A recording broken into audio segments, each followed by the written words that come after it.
Hello everybody, welcome to the other game, and you may be asking yourself, why are we playing a visual novel right after playing that chaotic fun game? There's a reason to this.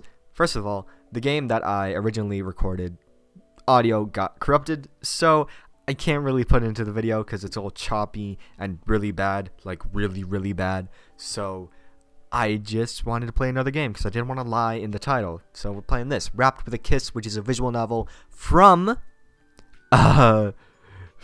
itch.io that I found, made by Legendy Games. I forget. I'll put their name up right on the screen. But yeah, we're gonna play this. So let's get started. You're fired. That was a very mean way. That was so rude. I don't even want to know. Okay, I don't. Thundered throughout the cramped office. How can I be fired when I'm such a model employee? Their neck over the cubicles to see the spectacle in all of its glory. The whispers grew louder and louder as I was escorted out of the building. I was made the fool that day. Damn. My boss, Mr. Cardiff, announced Kraft my mac early and departure cheese from the company looking ass. and the business world altogether. I would not be allowed in any respectable corporation with my callous attitude and lack of appropriate knowledge. Damn. That was when I headed home to my desolate apartment, began to pack my remaining belongings into cardboard boxes. There was no longer a place for me in the city. Wow. Part of me had always known that was the truth I'd arrive at one day. Jesus. Alright, that was What else was I supposed morbid. to think after I saw my money, belongings, and even self-worth sizzle away with each day that passed? What I had left to my name now was very little. A few articles of clothing, and a small amount of self-dignity. I quickly realized, as I held an old refrigerator magnet in the palm of my hand, that I'd be content with leaving my life to rot in this cramped, overpriced apartment. One by one, I'd sell every single object until I could afford to leave, and perhaps pull myself out of the trenches I had traveled down. Oh shit. I didn't mean to do that. It will be an adventure, but one I'm willing to embark on. Because honestly, anywhere is better than here. I'm so sorry.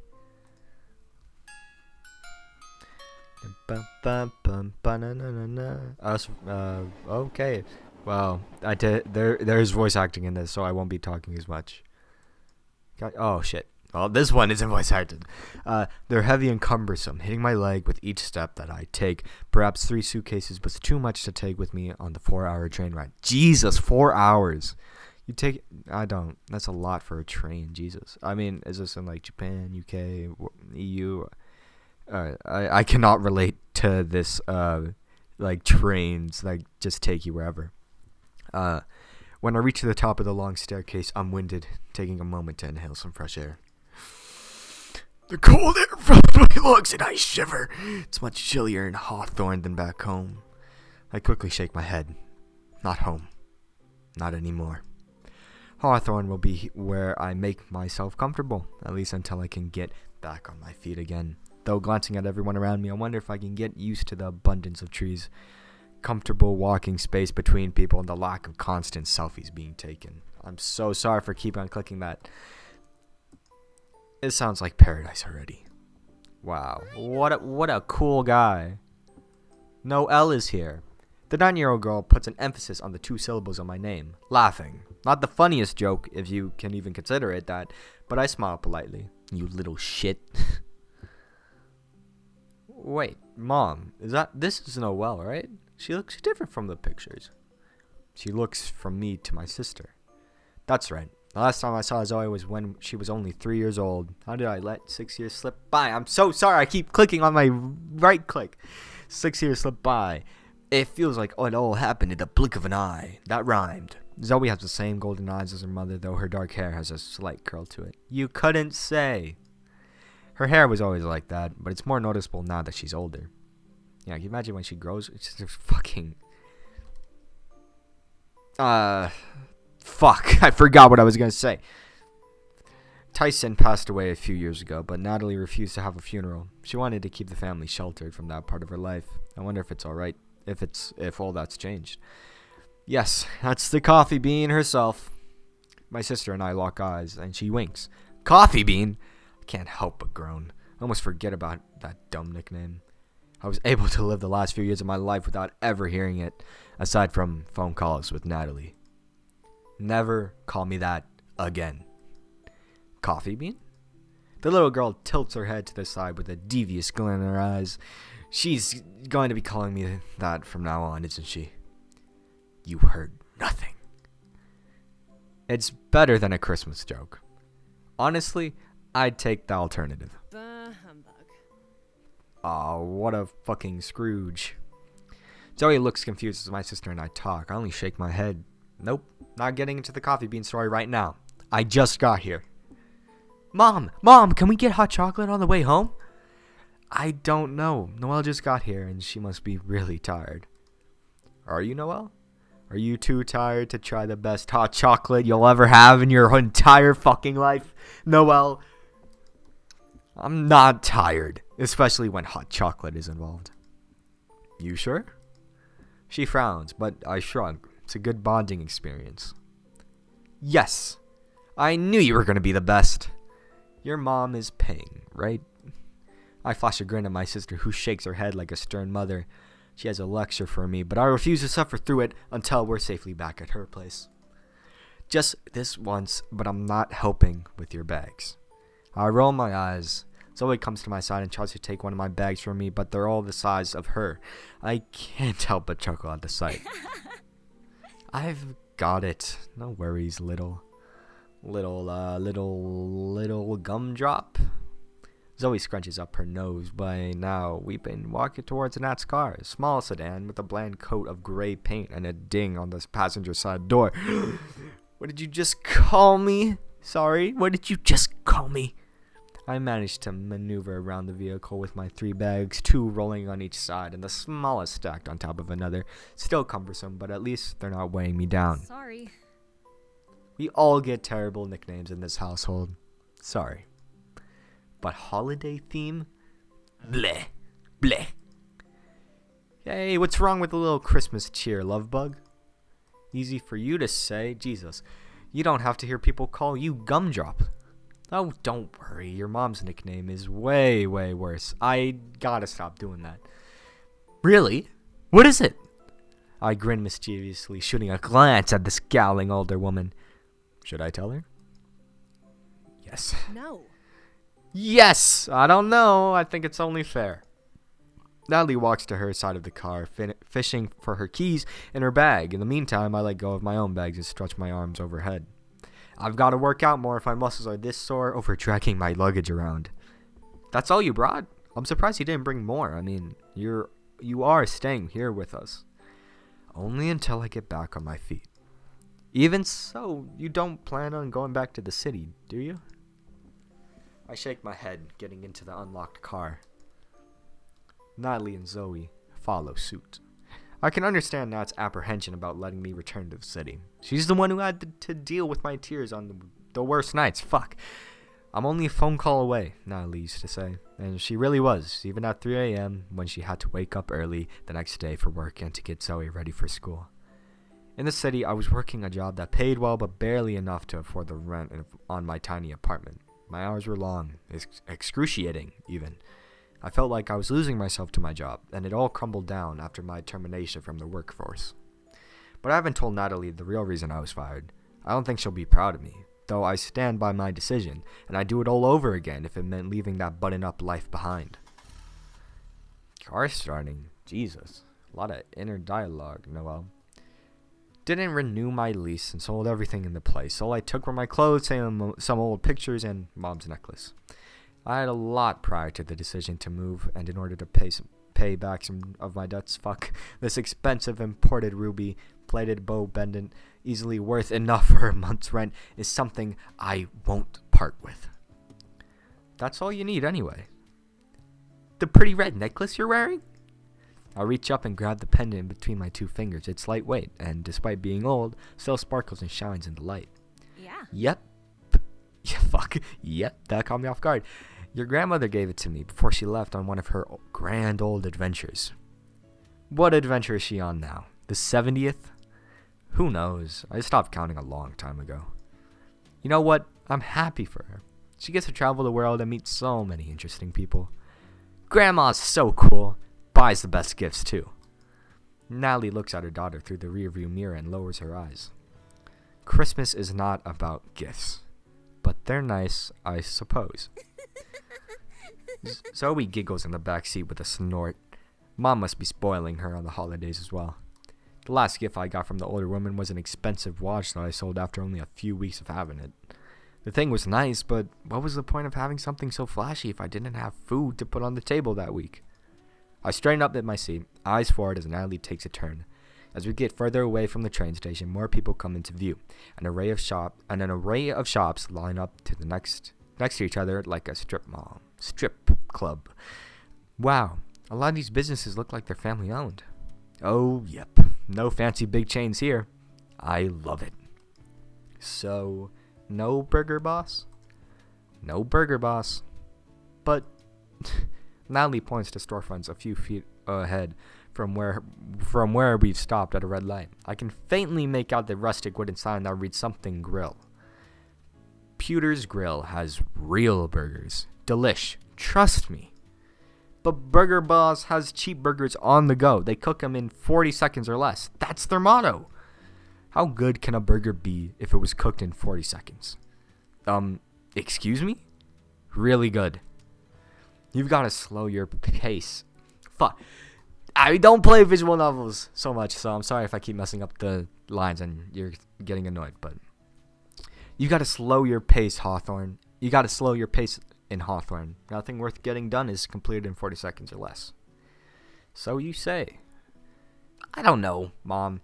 Now that I'm thinking about it, that place is called Burger Boss for a reason. The owner must be the boss of all burgers, so maybe that's how he makes them in 40 seconds. Magic burgers. She smiles to herself, looking out the window with just as much enthusiasm and wonder as myself, though she's lived in Hawthorne her whole life. Once we take the next turn at the corner, we'll be at the main plaza. Which is where we could get our hot chocolate. Yeah, I can't do a child voice. From the rearview mirror, I can see Zoe excitedly vibrating in her seat. Fucking up and down. Fucking love hot chocolate. The hot chocolate must be damn good. Alright, out of my car. We're here. I almost missed that Natalie has pulled over to the parking spot. She taps her fingers on the steering wheel, waiting for me and Zoe to get out of the car. Zoe and I both barrel out laughing. I've missed Natalie so much. Never really had a second to stop and breathe back in the city, let alone think about the family I never visited. When I look up, I notice just how festive the square is. There are I don't know what that word is. Outside all of the shops. Is that a flower? Wreaths decorate some of the business doors, and there's a very fancy tree in the center of the plaza. Though nothing is too elaborate, it's tasteful, like a Christmas card. Back in the city, holiday decorations are even more elaborate. There are blow-up Santa decorations in front of every storefront. The fanciest places have sparkling reindeer statues and other gimmicks, like holiday hashtags that people can use when they take pictures next to the displays. Then, of course, there's the present boxes that are everywhere. Train station, lamppost, store windows. The holidays are always an in-your-face kind of thing. What do you think of Hawthorne so far? I've been here for 5 minutes, but you've seen some of it. It's pretty, I guess. I answer with a shrug, which seems to be enough of a reply. There's so much you need to see and do here. You'll love it. Let the hot cocoa sway me then. Hot cocoa! I don't know how Zoe talks. Hot cocoa! Ah! Zoe cups her hands over her mouth and calls it out into the air. Natalie rolls her eyes and I watch the girl curiously. What are you going to get, Coffee Bean? Okay, no, that's not going to be a thing. It is. You're going to get coal for Christmas. Damn, Noel. I think Santa would find the nickname funny too. You don't even know why she calls me that. Do they call you that because you eat coffee beans? It was one time. The little girl snickers. Gotcha. You little... Natalie interrupts the two of us by placing a menu in front of my face. Huh? Pick a hot cocoa flavor. It looks like there's 3 varieties. One is red velvet, and has a small star next to it, which the menu keynotes as a consumer favorite. Then there's the rich dark chocolate flavor, and lastly, white chocolate with a twinge of raspberry. That sounds like really bad hot chocolate. I'm not gonna lie. I would honestly get the dark chocolate. If I wanted red velvet, I would get a cake. And if I wanted white chocolate with a twinge of raspberry, I'd get one of those fucked up cakes, like the forest ones with the cherries in the middle. Nah, bro, that's weird. Dark chocolate. I think I'll have the dark chocolate. Good choice. See, Zoe knows what's up. Zoe knows. Well, what do you think? Delish? Absolutely. See, told ya. The 3 of us decide to take our cocoa to go as the place is packed inside. I'm actually shocked to see so many people. You'd think it was the lunch rush at Boss Burger. I take another large gulp from the festive paper cup. If everything is as good as this hot cocoa, Hawthorne won't be such a bad place. Oh, Zoe, while we're here, we should pick up your recital dress from the cleaners. Recital dress? Are you a dancer or something, Gumdrop? I don't know why my voice got so high after that. I'm playing the Ghost of Christmas Past in the town's holiday show at the end of the month. Since I'm a ghost, I can wear anything I want, but you'll see the outfit on the day of the show. I can't see it now? Nope. Now you'll definitely have to come to the show. Ouch. That hurts. Harsh. Harsh that you'd think I'd miss your performance. It's just like insurance. Insurance? Insurance? You mean insurance? Oh. Yeah, that's what I said. Anyway, Noelle can't miss it, or else the Christmas magic won't work, and the show will totally explode. That's how it works. Natalie shakes her head with a small smile. It's an old superstition. Nestor! Huh? A long time ago, a young girl named Nestor bumped into something backstage and caused the whole set to catch fire. So not totally explode, some details got lost in time. Some people think it's because she bragged about her costume before the show and made sure everyone in town saw it ahead of time. Exactly! The more people who see your costume, the more the show will catch fire. I'm not sure that's how it works, but okay. I don't think a show can actually explode, but I'll let her have her moment. The more I watch Zoe's theatrically, the more confident I am that she'd make a wonderful performer, and I'm actually looking forward to seeing her. It'll be the first children's play I've seen, not to mention one for a relative. The dry cleaner is 3 stops down, Noelle. We'll be quick. You can sit on one of the benches or look around. Yeah, don't worry about me. The 2 girls walk off, leaving me alone with my thoughts. That's very, it was all happy Christmas music, and then Noelle breaks out with the 2 girls walk off, leaving me alone with my thoughts, which everybody knows they shouldn't do. The thoughts start to creep in, and I start to creep in. I'm gonna save real quick. I don't know how to save. I just realized. Save. There we go. The 2 girls, yep. I take another sip from my hot chocolate and find a seat. It's best not to wander off too far when I don't have a phone with good service. I figured a fancy phone wasn't an expense I really needed. I drum my fingers on my thighs, which I assume this is what she means. Like I don't know if you guys can hear that. I'm assuming that's what she's doing.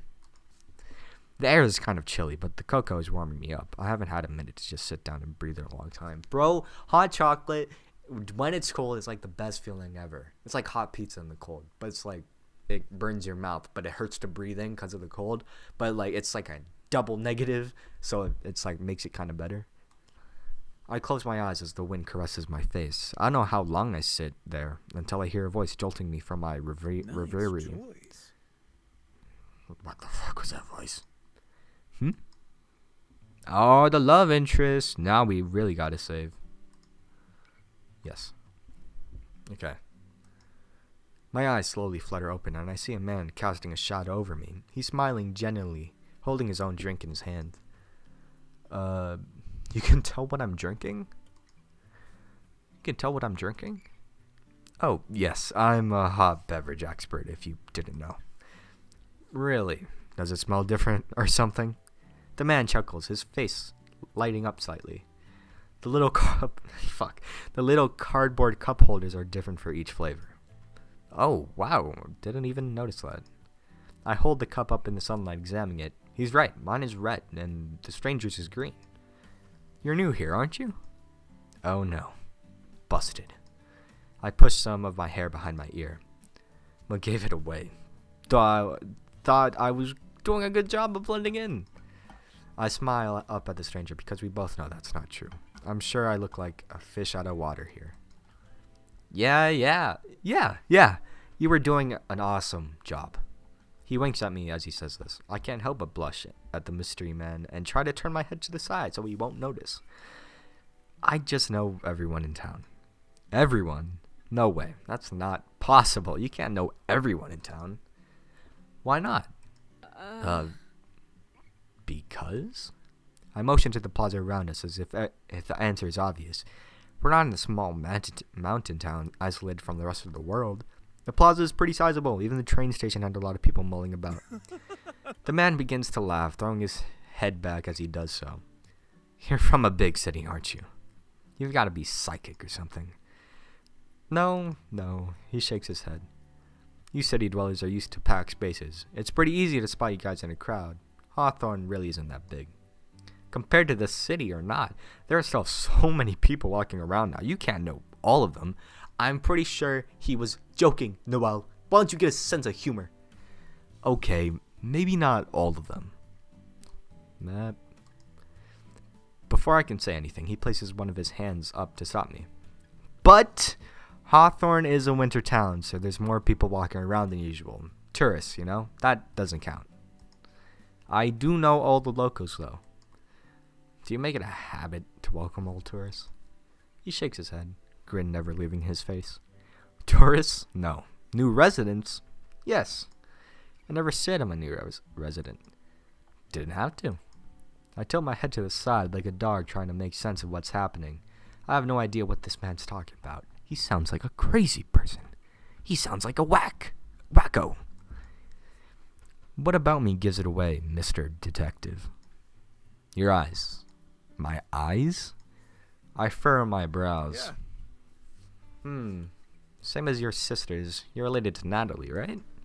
Oh my god. Now it all makes sense. This guy's probably one of Nat's friends. I'm gonna flip on her for getting the welcome committee on my tail. Hey, now, she didn't do anything but tell her sibling was coming. Saw her and Zoe walk off in the other direction, so I assumed the rest was just teasing. I scrunch up my nose. Gee, thanks. It's the Hawthorne hospitality. We like to have fun here. You're Noel, right? Yep, that would be me. The man extends his hand towards me. My name is Elliot. I'm the town's local carpenter. Who would have guessed? He's the local lumberjack. Hello, Elliot, lumberjack of Hawthorne. Local carpenter? Like, there's only one? I've got to be in some kind of movie or something. I'm coming from the city to a small winter town where I bump into the handsome carpenter. Only one good carpenter. I'm jolted from my thoughts by the man's voice, and I try to straighten up. Is that so? I can show you my skills, and you can do the judging yourself. Skills? What kind of skills? Up in my mouth to say something when I hear the laughter of a little girl. Turns out it's the girl from The Grudge. It is a movie, and I've been set up by fucking that one dude from Kid Nation. From the corner of my eye, I catch the sight of Zoe swinging her arms in wide circles in her white jacket as she and her mother approach. Oh, look who it is. The little firecracker. That's how you come up with a nickname, Noel. The girl sticks out her tongue at me. Hey, I thought Gumdrop was pretty good. Elliot looks between me and Zoe and begins to laugh. It's festive. I like it. No, you don't. Natalie comes up to us, fumbling with straightening out her dry Hey, cleaning. Elliot. On a supply run? Elliot shakes his coffee cup. Fuel run. Equally as important. You going to the party or something? Elliot points to the hanger that Natalie's holding. She shakes her head. That's my costume for Christmas show. Fuck. She jumps in front of it to shield it from prying eyes. Careful. If you look at it, the show will catch fire and explode. How many times do I have to tell you, Zoe? Nothing will catch on fire when I'm the one building the set. You can't stop a ghost, Ellie. I glance at the stranger, a glint of amusement in my eyes. I think she's right. Oh, for sure. I was just testing her. Drinking peppermint coffee again, Elliot? You know I waited months for this flavor to come back. I'll be here every morning. Ha, I don't doubt it. I can't wait to grab a cup in the morning before work. Are you sure you'll wake up on time? Of course. I'll make time if I have to. No fair. You have to get me a hot cocoa if you come here in the morning.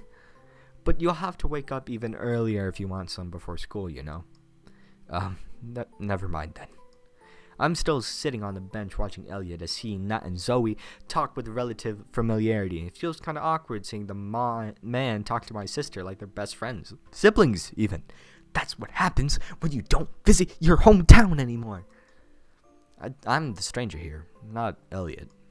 Nat finally takes notice of me and grins. It's almost as if I'm an afterthought to the situation, added on because of the inconvenience. I feel a little awkward, to be honest.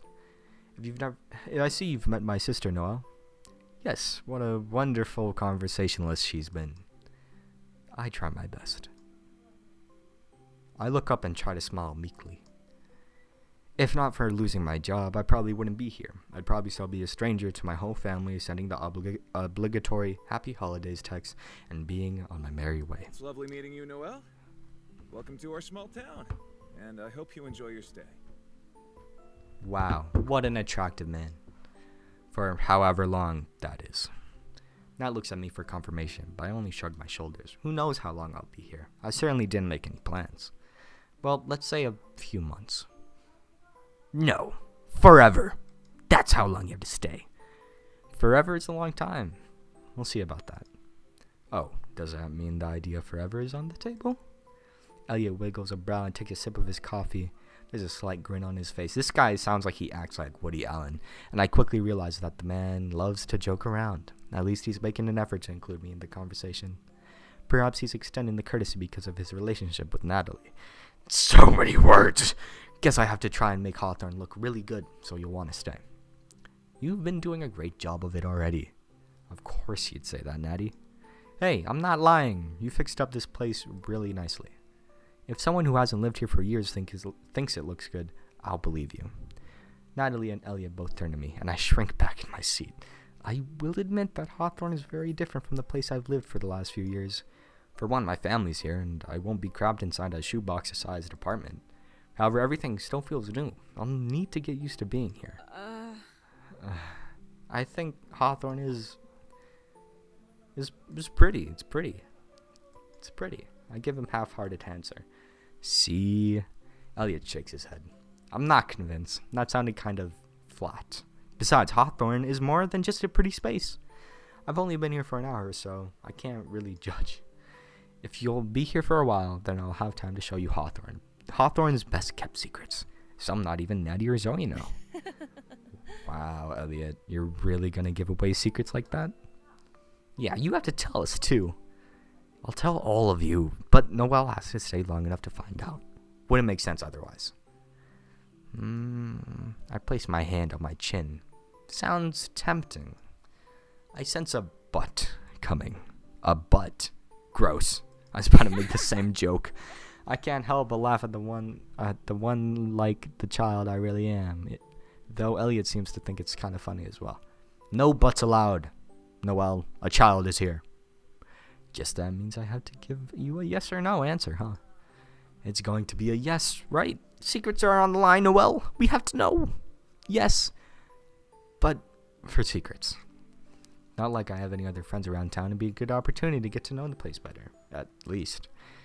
Hey, I'm taking it and holding you to it. Part of me is a little nervous at the idea, but I try my best to shake it off. Fucking Taylor Swift, you know? Alright, well, the coffee's getting cold, and I have a project back at home waiting for me. I'll catch you three at another time. Before you leave, can you come over one day this week to look at the plumbing? We're only getting cold water at the moment. I can stop by tomorrow. No. Absolutely not. Monday is your day off. You're not coming over to do work. Natty, it's you. Can't let you shower in cold water. It's like ice, but It's like ice out here. And if not for you, for Zoe. Yes, Mom, for me. I hate the cold water. I look between the two of them. Natalie and Elliot are closer than I initially thought. Lovers? Natalie knows his work schedule. Elliot treats Zoe like she's family. Are they dating or interested in each other? There's certainly some chemistry here. You and me both, Noelle. We don't know what's happening here. And speaking of what's happening here, I think that's a good place to save and leave off for right now. The game has already kind of sucked me in with its characters. I'd love to see where this is going to end. Hopefully, I can get it in by maybe before Christmas or even on Christmas Day, because I really want to play this more. Just like How We Know We're Alive, but I feel like this is more thematic than How We Know We're Alive. So, I'll see you guys in the next episode.